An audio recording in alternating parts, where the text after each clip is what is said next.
Vamos ler 2 versículos da Bíblia, que está em Atos, no capítulo 4, versículos 7 e 8. A conferência Pentecostes.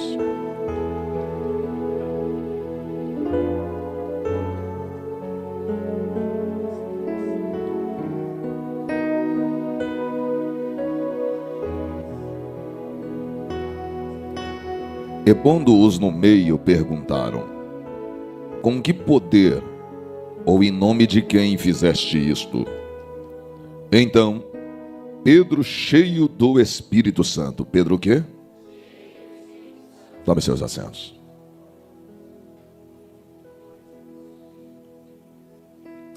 Queridos,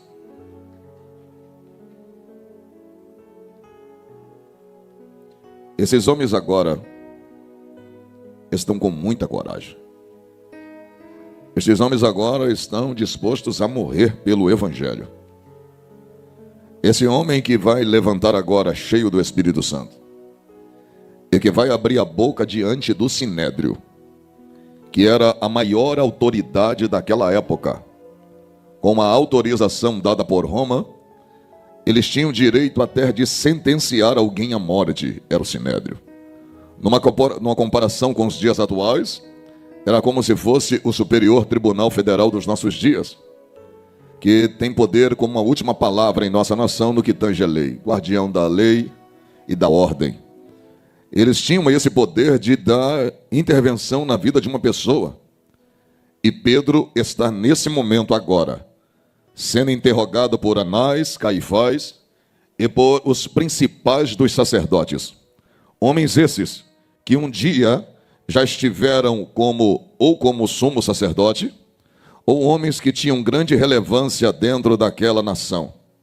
Até porque era após a morte de Jesus, embora o sumo sacerdote, até o tempo bíblico do Antigo e até a chegada de Jesus, era por descendência. Depois da morte de Cristo, passou a ser negócio político. Todos queriam ser um sumo sacerdote naquela época. É como, olha para cá, são 11 ministros no Superior Tribunal Federal, mas você vai ver que existe o presidente do Supremo Tribunal Federal. Então era mais ou menos como naquela época. As pessoas já se sentiam orgulhosas de fazer parte do Sinédrio, mas mais respeito tinha o presidente do Sinédrio. E na ocasião era Anás, e ficou intercalando entre Anás e Caifás. Mas só para você ter uma ideia, após a morte de Jesus, já havia mais ou menos se trocado uma troca de 28 vezes o cargo de sumo sacerdote naquela época. Se tornou um negócio, se tornou status ser naquela época um sumo sacerdote. Mas até então estava no período de Cristo. E os irmãos vão observar que Pedro agora está no meio das maiores autoridades e falando com grande autoridade e desprovido de medo. Ele está agora revestido, está cheio do Espírito Santo e Deus está falando também através da sua boca. Mas nem sempre foi assim, porque esse mesmo homem que agora está cheio de Deus, esse mesmo homem que agora está falando sem medo no Sinédrio, é aquele mesmo Pedro que quando Jesus disse: hoje vocês ficarão como ovelhas que não têm pastor, hoje o meu rebanho ficará disperso. Foi esse mesmo Pedro que abriu a boca e disse: olha, ainda que todos te abandonem, eu não vou te abandonar, eu estarei contigo. Jesus então vai abrir a boca e dizer: Pedro, eu te digo, antes que o galo cante, 3 vezes tu me negarás. Isso aqui é uma razão da qual eu gosto sempre de falar. Pedro disse que não negaria Jesus, por saber também quem Jesus é.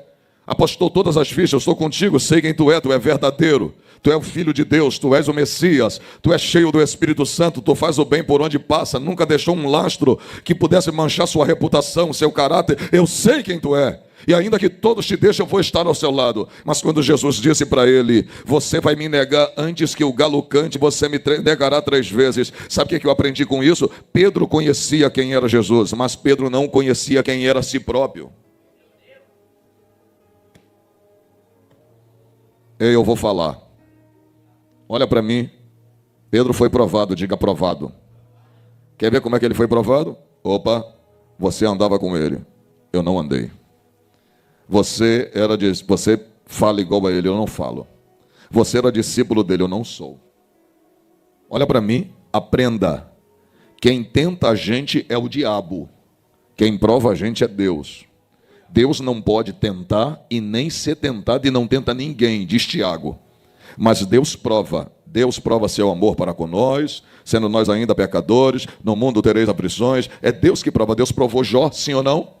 É Deus que prova. Então quem prova é? Olha para mim como é que é Deus que prova. Deus sabia, na provação, aprenda. Na provação, Deus não te prova para saber quem você é. Deus te prova para que você saiba quem de fato você é. Vai lá, tira tudo que meu servo Jó tem e você vai ver que ele vai continuar sendo quem ele é. Porque Deus sabia quem Jó era. Deus provou ele, mas já sabia quem ele era. Agora, olha para mim. Quando Pedro foi provado, a primeira coisa que ele fez foi renunciar a Jesus. A primeira coisa que ele fez foi negar Jesus. Sabe por quê? Pedro conhecia quem ele era, quem Jesus era, mas não conhecia a si próprio. E olha para cá, é este mesmo homem que vai negar a Jesus que está falando agora com autoridade. É esse mesmo homem que cortou a orelha de Malco, brigão. É esse mesmo homem que agora está diante das autoridades falando cheio do Espírito Santo. Agora pega isso aqui para ver se tu dá glória. Esses homens andaram com Jesus 3 anos e meio. Andaram com quem? Olha para mim, eu vou falar. Pedro anda com Jesus 3 anos e meio, mas quando Jesus é preso, Pedro vai negar Jesus, sim ou não? Aí está a importância de você não só ver o que os outros fazem, não só ver o que acontece no Evangelho, porque Pedro viu o que Jesus fazia, mas aquela estrutura que tinha em Cristo não tinha nele.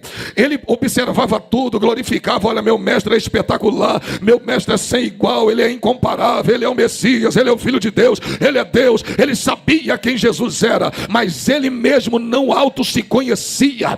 A estrutura é fundamental, aquilo que nós somos por dentro é fundamental.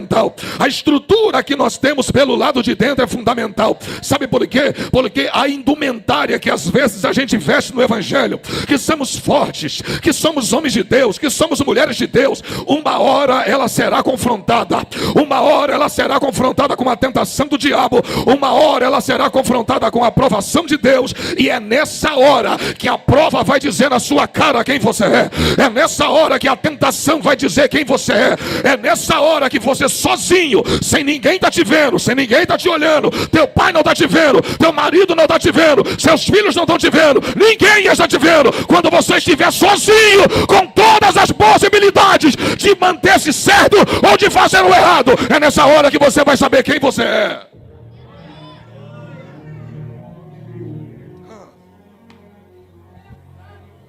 Olha para o teu irmão e diga assim: a prova, ou ela desmonta um personagem, ou ela fortalece um homem ou uma mulher de Deus. Fala, ou ela revela um homem ou uma mulher de Deus. Ei, olha para cá, prova não respeita personagem, prova não respeita estética, prova só vai parar se a gente tiver essência. Não pegou, por isso não deu glória. Aquele que ouve as minhas palavras e a pratica, assemelho-ei ao homem que edificou a sua casa sobre a rocha. Desceu água dos céus, encheram os rios, bateram naquela casa com ímpeto, não pegou e ela não caiu, porque ela estava fundamentada sobre a rocha. Oh glória! É sobre a rocha. Não cai quem está na rocha.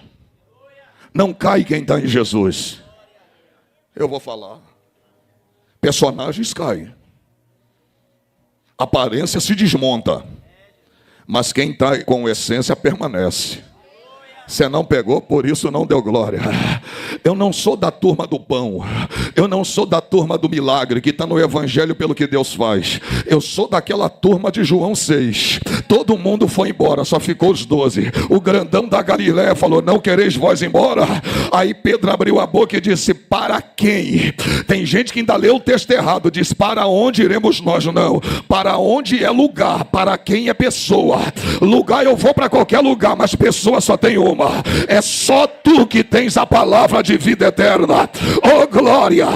Quando você sabe quem você é, você está fundamentado nele. A sua fé está está embasada nele. Olha para cá, eu vou te falar. Se você entrar para o evangelho, por aquilo que Deus dá na sua mão, a hora que a tua mão estiver vazia, seu coração vai estar também. Porque esse amor que você sente por ele é alimentado por coisas. E todo amor que é alimentado por coisas, a hora que as coisas não tiver, o amor também se esvazia, o coração também se esvazia. Mas o coração que é alimentado por intimidade, que é alimentado por relacionamento, se tiver coisas eu estou lá, se não tiver eu estou também. Se o Senhor me der eu estou lá, se não me der eu estou também. Se o Senhor me der, tu é meu Deus, se não me der, continua sendo.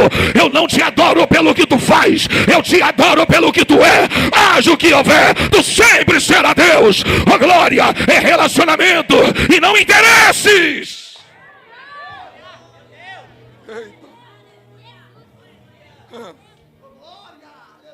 Aleluia. Eu vou falar e dar glória. Eita Jesus. Olha para mim. Sabe qual era a fase que Pedro estava pronto? Estava pronto para pregar, pronto para expulsar demônio, pronto para falar de Jesus, mas na hora que foi provado ele não estava. Eu vou falar, hein? Não queira ultrapassar fases da qual você não está preparado para viver. Vai devagar. Ei, aleluia. Não queira tomar um posto que você não está preparado para ele. Não queira assumir uma responsabilidade que você não tem experiência para estar com ela, para assumir a responsabilidade.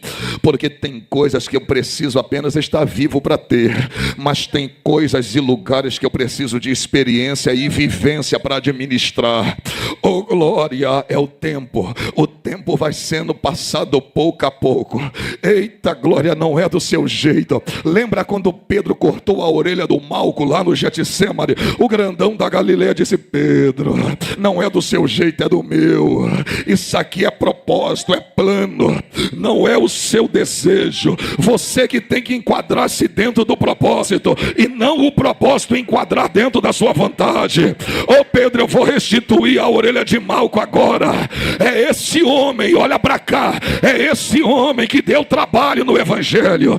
É esse homem que quando o grandão da Galileia morre na cruz do Calvário, olha para mim, Jesus morreu. Quem ficou lá chorando? Sua mãe, o discípulo secreto dele, Nicodemos, o José de Arimateia. Eu vou falar, hein? Eita, vai doer, mas eu vou falar. Agora vai pegar pelo menos meia dúzia. José de Arimateia era um discípulo de Jesus, mas era um discípulo de longe. Mas você vai ver que quando a coisa apertou, poucos ficaram ali no Calvário. A maioria foi embora. Estavam com medo dos judeus matarem eles. Mas sabe quem apareceu no final e foi decisivo? Nicodemos estava lá e disse assim: verdadeiramente, esse era o Filho de Deus. Olha para cá, ele estava lá, Maria, sua mãe, estava lá, a Madalena estava lá, e o José de Arimateia estava lá. Foi ele que era senador da República e vai até Pôncio Pilatos. Olha para mim. Sabe que hora que Jesus morre? 3 da tarde. Sim ou não? Sabe que hora virava o dia do judeu? Às 6 da tarde. É diferente do nosso. O nosso é 24 horas, o deles é 12. Então, começou o dia hoje, 6 horas da manhã. E quando der 18 horas da tarde em Israel, já é outro dia. Por exemplo, hoje é sábado aqui, né? Lá já é domingo. Então, Jesus morre na sexta, correto? Se desse 6 da tarde, já seria sábado. No sábado, ninguém trabalha. Era o dia do Deus, então não podia tirar ninguém da cruz. Aí vai um senador da República, chamado José de Arimateia, que tem contato com Pilatos. Olha para o governador e diz: governador, sabe aquele que está lá na cruz do meio? Eu sou discípulo dele. Só pode tirar ele de lá, a lei não permitia. Mas o governador falou assim: você sabe que não pode. Mas por eu gostar de você, vai lá e tira teu mestre. Agora, eu preciso falar até isso aqui. Preste atenção. Somos, às vezes, embora isso não estava no script, desceu agora. Olha para mim. A gente às vezes é contra a política.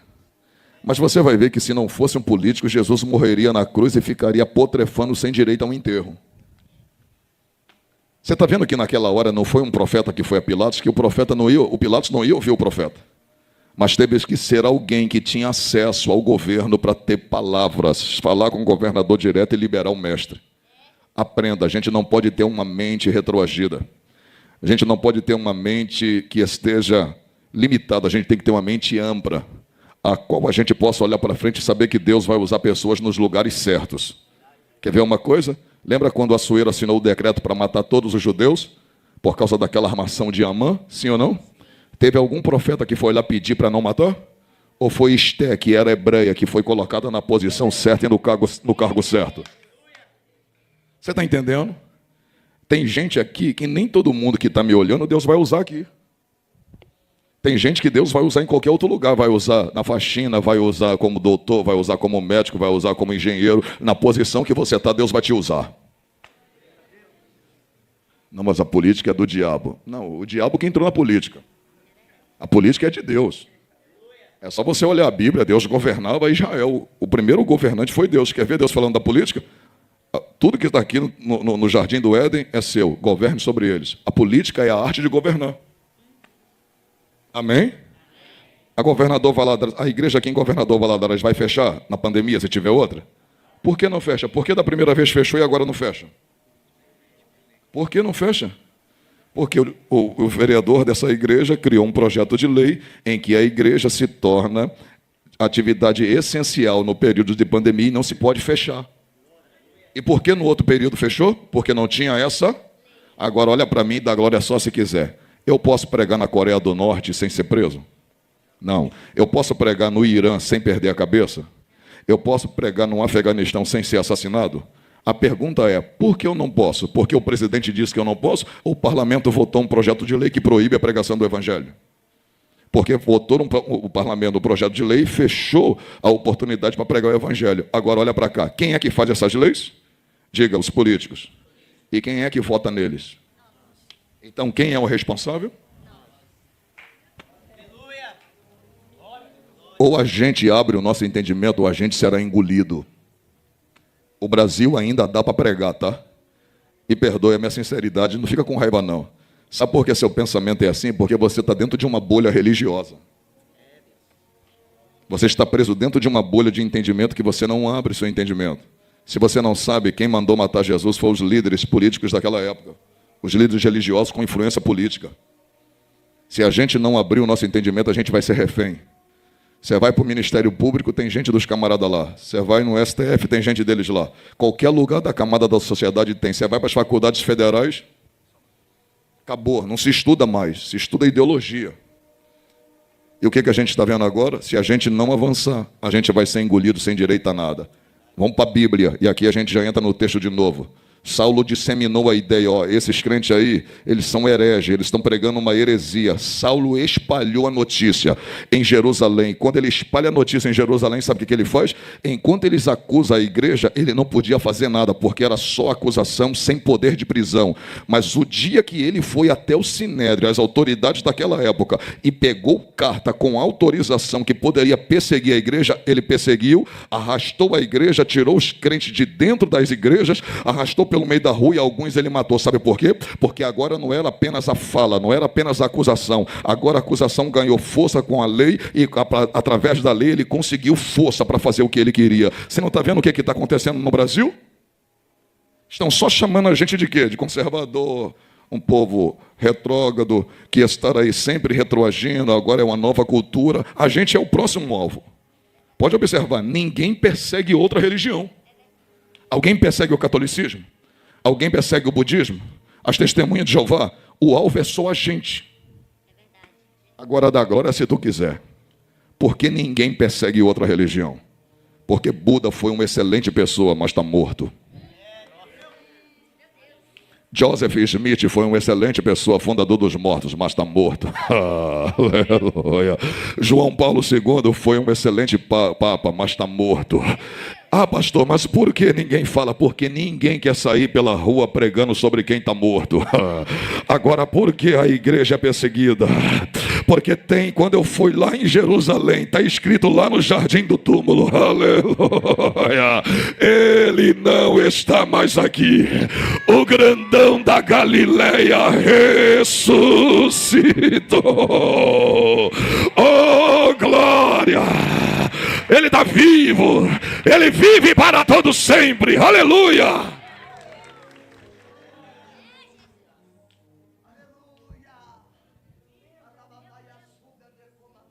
E olha para mim, 2026 eu vou voltar a ser candidato a deputado. Eu fiz 53 mil votos como deputado no Rio de Janeiro e não entrei.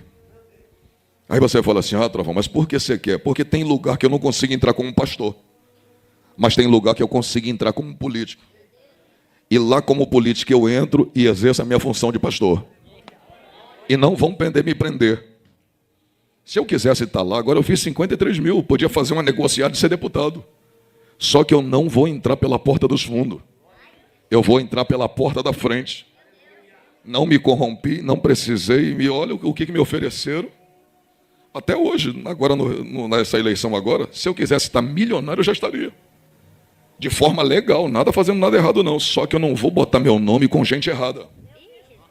Porque são 26 anos tendo um nome certo. 27 anos sem ter um nome manchado. E não acho que eu vou manchar por causa de dinheiro. Meu coração não está na terra, meu coração está no céu. Você imagina um homem que fez 53 mil votos, o tanto de gente que me procura? E dinheiro? Mas nunca será dinheiro. Porque tem gente que fala assim, eu não aceito gente na política, crente na política. Olha para cá. Então você acha que para uma pessoa corromper o caráter dela, ela tem que estar na política? Olha para mim, tem gente que está me olhando aqui, me perdoa, mas eu vou falar. Você nem está na política e teu ar-condicionado está no gato.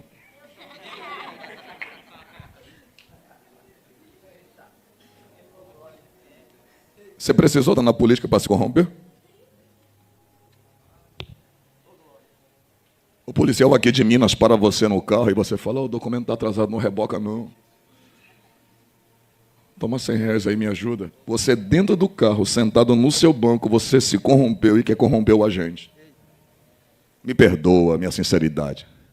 Mas você falar para mim que uma pessoa, se ela for para a política, ela se corrompe, você está dizendo o seguinte, se ela sair do ambiente cristão e for para um outro ambiente que não é o dela, o caráter dela muda. Então o seu caráter muda não é por causa da sua pessoa, é por causa do ambiente. Acabou até o glória a Deus agora. Ei, Jesus estava lá e foi retirado por causa de um homem que tinha influência. Estude, homem de Deus. Pense do tamanho do teu Deus é grande. Oh, glória, esse negócio de ter a nossa imagem da gente, que a gente é Zé Povinho, acabou, filho. A gente é sacerdote, povo eleito, escolhido para fazer a diferença nessa terra. Não, que isso, Trovão? Olha para mim, Lucas era médico, filho. Aleluia. E estava lá juntinho do grandão da Galileia. Paulo era culto, diga culto. Paulo era poligrota, moço. Vou te falar, Paulo não era qualquer um, não. O Saulo de Tarso, que depois foi Paulo, não era qualquer um, não. Ele era poligrota, o camarada era entendido demais, mas usou tudo que tinha a favor do evangelho. Você quer ver uma coisa? Olha para cá, você tem que abrir a mentalidade. Vê se você vê Pedro pregando dentro do aerópago. Você vai ver Pedro falando para uma multidão. Mas por que Pedro não fala dentro do aerópago em Atos capítulo 17? Porque o aerópago era o centro da filosofia do mundo, era o centro do conhecimento do mundo. Hoje, tribunal é uma palavra grega. Tem mais de 20 palavras gregas dentro do nosso português que a gente usa e nem sabe. Academia, se eu não estou enganado, é uma palavra grega que está dentro do nosso português e a gente não sabe. Olha para cá, o grego influenciou o mundo naquela época. Mas por que Deus não mandou Pedro pregar dentro do aerópago? Porque olha para cá, Pedro e Paulo eram cheios do Espírito Santo, mas no conhecimento e no entendimento, Paulo sobressaía sobre ele. Então Deus usa cada um dentro da capacidade que está inerente a ele. Então olha para cá, quanto mais você estuda, quanto mais você se prepara, mais Deus vai colocar você em lugares que você jamais pensou que chegaria lá. Eita glória.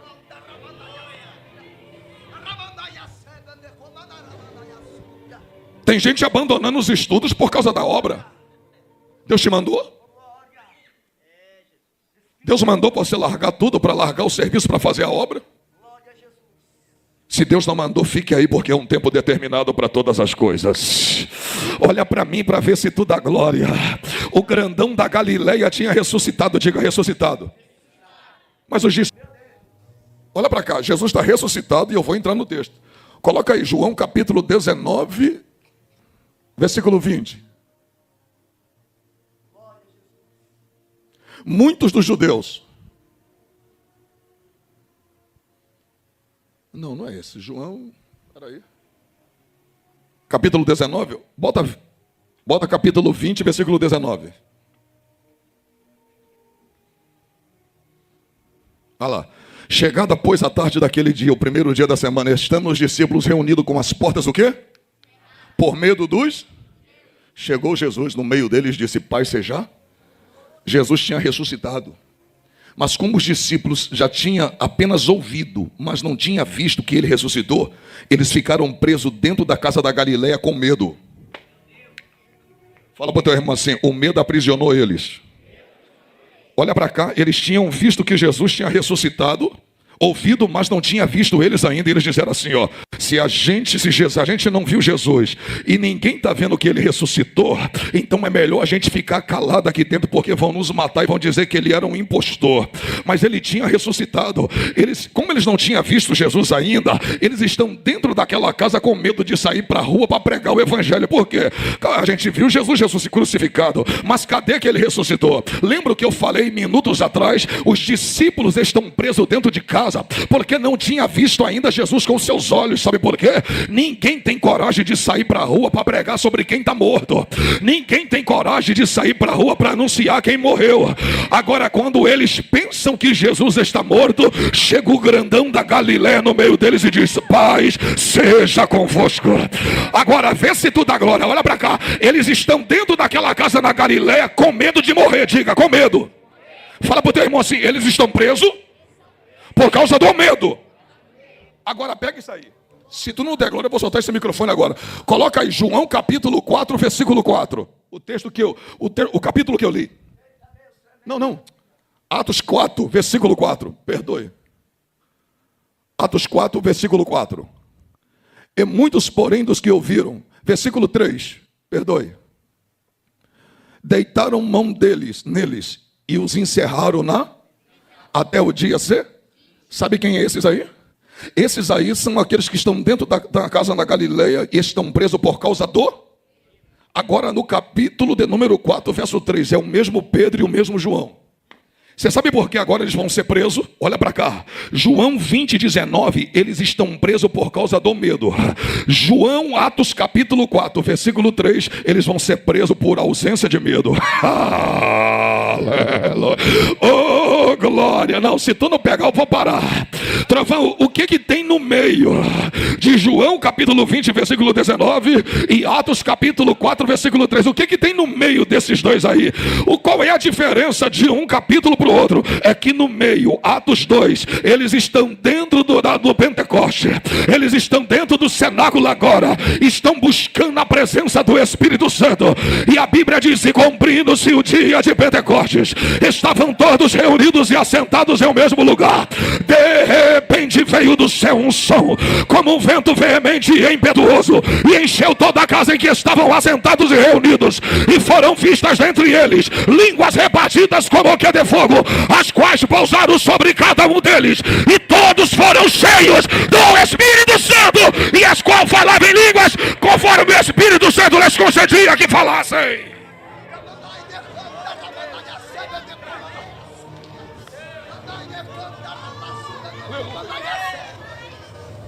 A diferença de um Pedro medroso para um Pedro corajoso foi Atos 2, a descida do Espírito Santo sobre a vida deles. Tá vendo aí que buscar a presença de Deus não é em vão? Tá vendo aí que buscar a presença de Deus faz toda a diferença? Uma coisa é você sem Deus, outra coisa é você com Deus. Uma coisa é você antes, outra coisa é você depois. Eu vou falar. Pega isso aqui para ver se tu dá glória. Qual é a diferença de Atos capítulo 2, Atos 4, versículo 3, E João capítulo 20, versículo 19. Olha para mim. O texto diz assim: quando o Espírito Santo vier, João 16, 8. Convencerá o homem do pecado, da justiça e do... Olha para mim, não existe crente sem o Espírito Santo. Diga para o teu irmão, todo crente tem o Espírito Santo. Agora pega. Sabe qual é a diferença de João 20, verso 19 e Atos capítulo 4, versículo 3? É que em João 20, 19, os discípulos tinham o Espírito Santo. Em João 4, verso 3, o Espírito Santo tinha eles. Não, você não pegou. Uma coisa é você ter Deus e outra coisa é Deus ter você. Oh, glória! Aleluia! Oh, glória! Uma hora que Deus tem você, acabou. Na hora que Deus passa a possuir você, acabou. Todo crente tem o Espírito Santo, mas quando ele desce sobre você, aí ele passa a ter você. Ele domina você. Ele vai usar você. Cadê você que vai abrir a boca para dar aquele glória que deixa Jesus feliz? E a capetada nervosa vai abrir a boca para dar glória ou vai ficar de boca fechada, profeta? Oh, glória! Cadê você que está... Eita,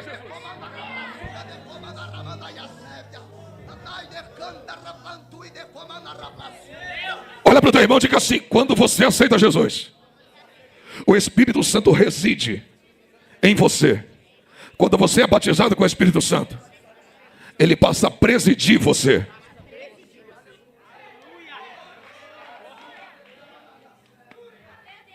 Olha para mim, Trovão, o senhor quer dizer que uma pessoa que é revestida com o Espírito Santo, ela perde o medo? Não. Só que ela não teme as consequências. Eu estou falando para você que o cara botou o fuzil na minha cara e eu falei para ele, se ele não tirasse ele ia morrer. É que quando você está cheio, você é diferente. Eita glória. E ele falou: quem é você para falar assim comigo? Eu falei: sou pastor da Assembleia de Deus e estou cheio do Espírito Santo. Ele disse: me perdoa, homem de Deus, pode passar. Isso na favela, pode passar aí, pode passar. Eu me lembro que quando eu virei à direita naquela avenida, eu olhei para o capeta e falei: diabo, se eu tivesse vazio, eu ia bater continência para o que estava nele. Mas como eu estou cheio do Espírito Santo, tu teve que bater continência para aquilo que está em mim. Oh glória! Eu sinto a presença do grandão da Galileia aqui. Oh glória! Eu estou pregando para uma juventude sedenta. Eu estou pregando para gente sedenta.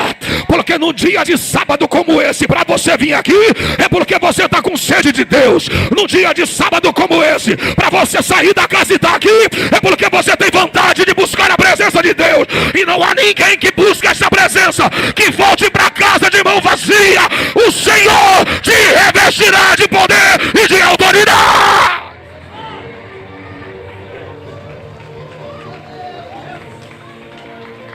Aleluia. Aleluia.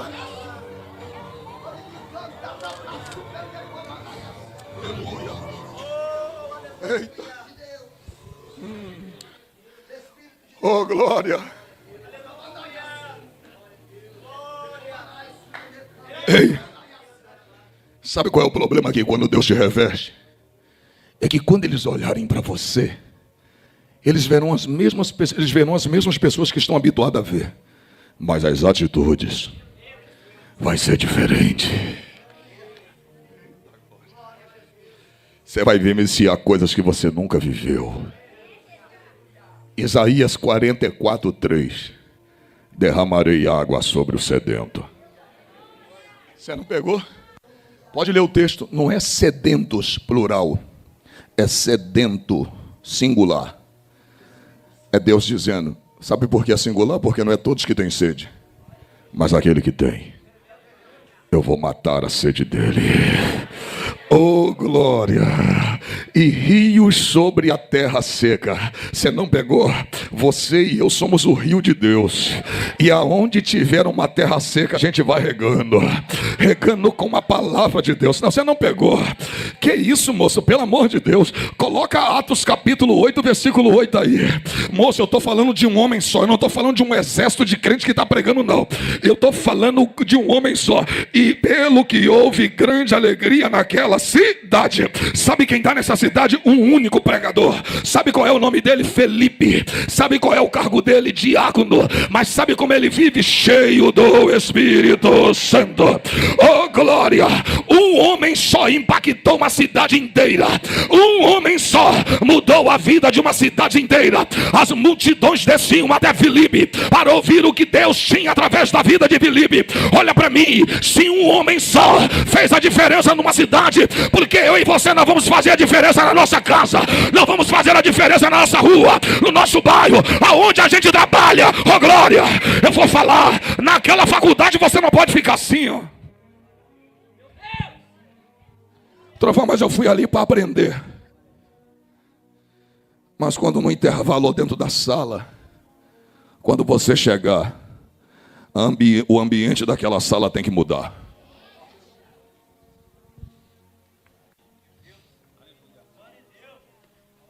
Dá glória se tu pegar. Não é mudar por causa do perfume que você colocou. É mudar por causa do perfume que está na sua alma, de Cristo. Alguém olhar e falar: moço, quando você não veio a aula ficou diferente, mas quando você veio o ambiente muda. Você não pegou, por isso não deu glória. Antes de entrar naquela sala, tira um períodozinho de oração e entra para estudar depois. Primeiro tu vai ver que a sua mente não é a mesma. Primeiro você vai ver que o seu foco é diferente. Primeiro você vai ver que a sua audácia muda. Você vai ver que a sua coragem é diferente. Não é você que vai ser influenciado, é você que vai influenciar. Não, se tu não pegar, eu vou falar, se tu não der glória, fala pro teu irmão assim: todo crente cheio, ele causa sede. Fala, causa sede. Sabe qual vai ser a pergunta das pessoas? Me perdoa. Mas o que você tem? Você tem um jeito diferente. Quando você chega ao ambiente muda, o que você tem? Aí é a hora, sabe por quê? Porque água causa sede, gera sede. E quando as pessoas sabem que você tem, ela mata a sede de quem está com sede. As pessoas vão querer saber quem você é e vai entender que você tem algo diferente. Não pegou? Até de boca fechada um crente cheio do Espírito Santo prega. Oh, alguém vai falar: quem é você? Aleluia! Daqui a pouco alguém vai dizer: canta pra gente, fala um pouquinho desse Deus pra gente. Aleluia! Eu me lembro de um amigo que faz visto americano e era um missionário lá do Amazonas. Daqui a pouco o missionário falou assim: quanto que você cobra para tirar o visto? Aí na época ele disse: é R$2.000. Faço toda a documentação e boto você de frente pro cônsul. Tudo pronto. Aí ele falou aqui: me dá seu número. Só que o missionário era pobrezinho. E ele falou: sabe o quê? Ele falou: vou falar, mas sei que ele não vai me ligar mesmo.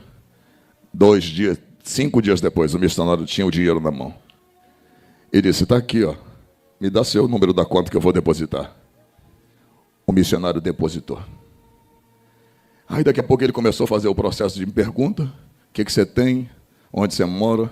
Ele disse: sou missionário, moro de aluguel e tenho uma bicicleta. Como é que você vai montar um processo de um visto para uma pessoa que mora de aluguel, tem uma bicicleta e vive da obra? Ele falou: vou ter que montar. Ele falou para a esposa dele assim: vou montar o processo, mas eu não vou gastar o dinheiro dele. Eu vou deixar o dinheiro dele guardado, porque quando o cônsul negar, eu vou devolver o dinheiro do missionário que é tão suado. Tá bom. Ele conversou com o missionário, explicou como é que se fazia. Ele falou assim: mas não fala em hipótese alguma que você vai para lá para ganhar dinheiro. Porque se falar, você vai ter o visto negado. Ele: deixa comigo. Quando chegou lá, o cônsul falou para ele: boa tarde. Ele: boa tarde. O que o senhor faz? Ele disse: sou missionário. Trabalho nos ribeirinhos do Amazonas, ganhando vida para Jesus. E ele disse: para que você quer ir para o meu país? Ele disse: para ganhar dinheiro. Para fazer o quê? Para ganhar dinheiro, para eu possa chegar lá, construir a igreja e pelo menos ter um lugar para cultuar a Cristo. Eu estou indo para o seu país para ganhar dinheiro, para trazer recursos para o meu, porque no meu não tem. Lá onde eu moro não tem. E ele disse: você é o que? Ele disse: sou missionário. Ele disse: seu visto está quase negado, Porque você não pode ir lá para ganhar dinheiro, você tem que ir lá para gastar dinheiro. E o cônsul disse, olhou para ele e falou assim, mas se você me convencer, eu te dou seu visto. Ele me dá uma palavra do Deus que tu serve. E ele leu João 3,16. Com 3 minutos pregando, o cônsul estava com lágrima nos olhos e disse, já chega, vai para o meu país e ganha seu dinheiro e volta e construa a igreja. Oh, glória! Quando você está cheio do Espírito Santo, Deus vai te usar de maneira que você jamais imaginou que Ele fosse capaz de te usar. Olha para o teu irmão e diga assim, aonde você chegar, Deus vai marcar o território através de você. Oh, glória! Trovão, o que é que eu posso fazer? Mas eu sou jovem, Trovão. O problema não está na sua juventude, de ser solteiro ou de ser casado, se o hormônio está aflorado ou se não está. Se você for uma pessoa cheia do Espírito Santo, você vai ver que a sua carne ficará subalterna, submissa à vontade do Espírito Santo na sua carne. Ela não vai gritar, quem vai dominar você é a pessoa do Espírito Santo.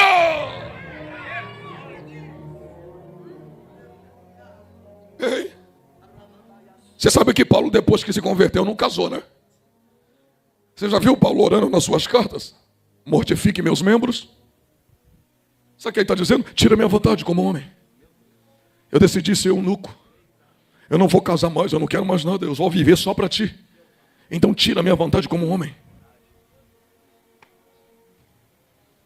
Ele está dizendo, mortifica meus desejos. Deus pode tudo, se você desejar. Viva para Ele. Cuida da obra.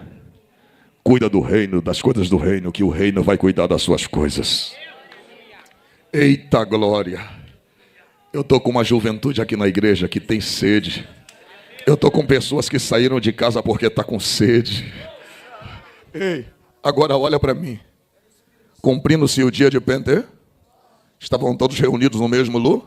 Sabe o que quer dizer essa palavra, reunidos no mesmo lugar? Mesmo propósito, mesmo desejo, mesmo sentimento. Aprenda. Você tem que entender e juntar com pessoas que ande. Olha para mim.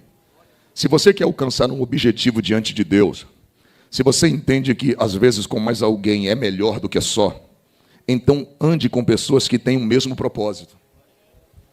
Quer ver uma coisa? Dentro de Atos 2, no cenáculo, em cima do Monte das Oliveiras, dentro daqueles 120 crentes, não tinha ninguém ali, ó. Eu estou aqui por causa da minha casa própria. Não tinha. Eu estou aqui por causa da minha cura. Não tinha. Eu estou aqui porque eu quero conquistar um bem. Não tinha. Todos que estavam ali, o propósito era único: ser cheio do Espírito Santo. Você tem que andar com pessoas que vivam o mesmo propósito que você. Estavam todos reunidos no mesmo lugar. De repente veio do céu um. Você sabe o que quer dizer essa palavra som? Essa palavra som é a mesma, no grego, no original, da onde a Bíblia foi extraída, traduzida, porque nós temos a Bíblia traduzida do original, que é a língua grega, para o português. No original, no grego, essa palavra som, ela significa como se fosse uma pedra, uma onda gigante batendo sobre a rocha. Sabe o que o texto diz? Que por causa desse barulho que acontece lá, as pessoas que estão na festa do Pentecostes saem da festa e a atenção é chamada pro cenáculo. Que barulho é esse? O que está acontecendo ali dentro? A multidão sai da festa e vai para a porta do Pentecostes, do cenáculo. O que está acontecendo? Olha como é que Deus é estrategista. Lembra o que diz lá o verso 4? Que quase 1.000 pessoas se converteram, quase 3.000 pessoas se converteram. Foi essas 3.000 pessoas que saem da festa e vai para o cenáculo para ver o que está acontecendo. Sabe por quê? Dentro daquele lugar tinha homens cheios. E Deus está preparando, Deus criou um barulho para preparar um povo para que homens cheios saiam de lá e possa pregar o evangelho para um público que já está preparado para eles. Deus não dá público para homens vazios. Deus não dá público para cantor vazio. Você não pegou? O que sustenta o ministério não é uma voz. O que sustenta o ministério é a graça. Eita glória!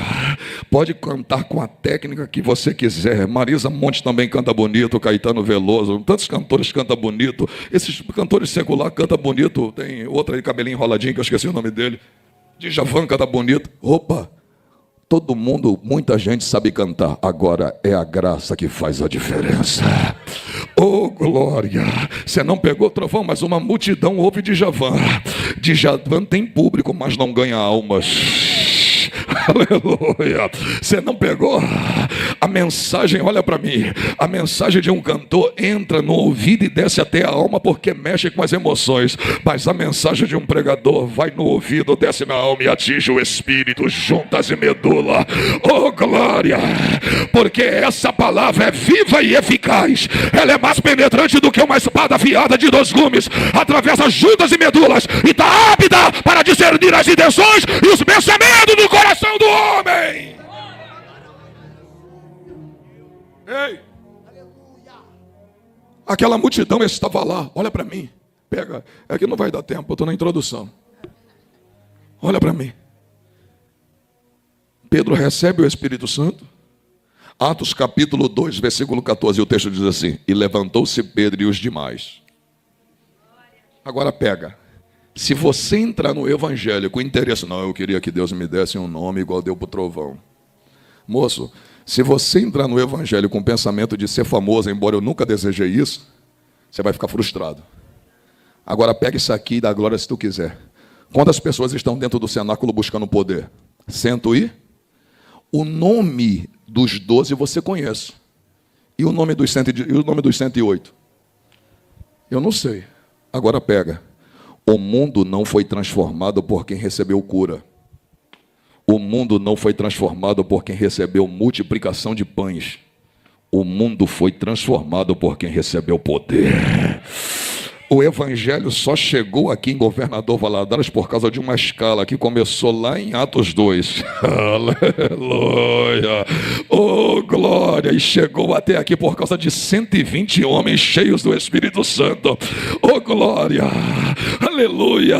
É isso que Deus quer fazer conosco aqui essa noite, levantar gente cheia da presença do Espírito Santo para pregar o evangelho. Aonde quer que você esteja, anuncie o evangelho. Aonde quer que você vá, pregue o evangelho. Eu vou falar da glória só se tu pegar.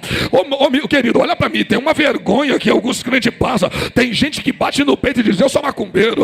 Outro abre a boca e diz: eu sou espírita. Pessoas que não têm vergonha de dizer quem são e quem serve. Agora você, como crente, você também tem que bater no peito e nem precisar dizer. Só a sua vida já diz quem você é. Só a forma como você vive já diz quem você é. Você é lavada, remida, protegida, erguida, cheia da presença do Espírito Santo. Você é diferente e foi levantado para fazer a diferença. Você pode ficar de pé, abrindo a boca e dando glória para Jesus? Tem um tecladista aí? Um músico?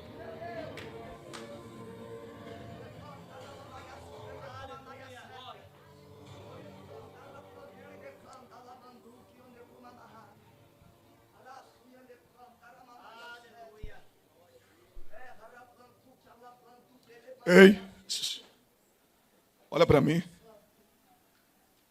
Você sabe por que Pedro vai ser preso? Porque fez o bem a um homem que estava paralítico na porta do templo. Quando aquele homem que foi curado na porta do templo, as pessoas viram, a Bíblia diz que o capitão da guarda, os sacerdotes e o sumo sacerdote Anás e Caifás, que estavam naquele momento, viram e quiseram abafar o feito. E eles queriam manter a ordem do culto, porque quando aquele paralítico curou-se, Deus curou ele, todos ficaram alvoroçados com alegria. Meu Deus, maravilha, eu conhecia ele, eu sei quem ele é. E para conter o alvoroço das pessoas, pegaram eles e colocaram na prisão. Olha para mim, eu estou no evangelho há 27 anos, fiz agora esse ano. A unção, ela te traz bônus, mas a unção traz consigo seus ônus. Está preparado para essa outra fase? Está preparado para ser criticado enquanto você faz o que é certo? Está preparado de te chamarem de uma coisa que você nunca fez? Está preparado de ter seu nome exposto? Está preparado de ter que dar satisfação de uma coisa boa que você fez sem prejudicar ninguém, ainda assim dá satisfação? Mas olha para mim. Não importa onde te coloque e aonde te lance. A hora que você abrir a boca, olha o que diz Atos 4, versículo 4. E tomando Pedro a palavra, cheio do Espírito Santo, disse: autoridades que hoje me interrogam acerca do bem feito a este homem, eu vos digo que em nome de Jesus, a quem vocês crucificaram, que este homem agora está de pé e são diante de vós. Olha para o trovão, porque se Pedro falasse que o poder era dele, ele seria preso na hora.